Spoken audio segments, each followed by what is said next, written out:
शेतकऱ्यांच्या नाराजीचा अत्यंत वाईट परिणाम भाजप आणि केंद्र सरकारच्या निवडणुकीमधील कामगिरीवर दिसत असताना त्या पार्श्वभूमीवर तरी केंद्र सरकार आता MSPच्या मध्ये रास्त वाढ करेल आणि उत्पादन खर्च किमान भरून निघेल।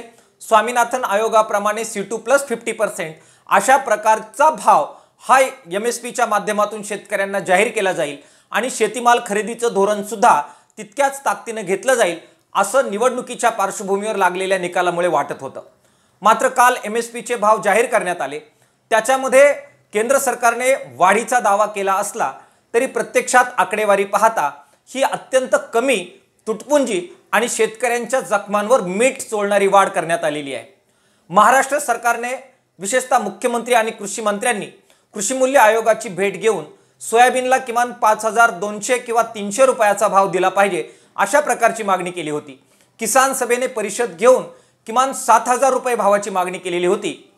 या पार्श्वभूमीवर महाराष्ट्राचं मुख्य पीक असणाऱ्या सोयाबीनला 5300 किंवा 7000च्या तुलनेमध्ये केवळ 4892 रुपयाची जाहीर MSP करण्यात आलेली आहे। याच्यानुसार आपण विचार केला तर मुख्यमंत्र्यांची मागणी आणि जाहीर MSP याच्यामध्ये सुद्धा तब्बल 408 रुपयाचा फरक आपल्याला दिसतो।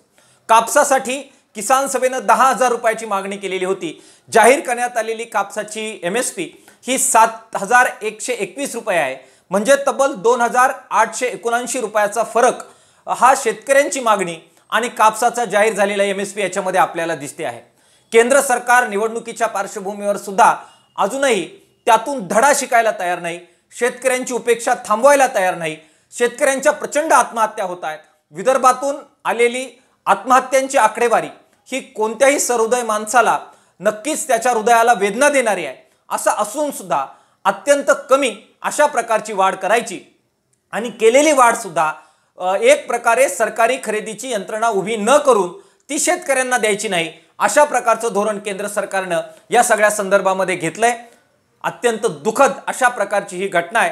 केंद्र सरकारने निवडणुकीच्या पार्श्वभूमीवर तरी धडा घेऊन याच्यामध्ये बदल करावा आणि उत्पादन खर्चावर रास्त भाव शेतकऱ्यांना कसा देता येईल यासाठी धोरण घ्यावं अशी मागणी किसान सभेच्या वतीने आम्ही करतो आहोत।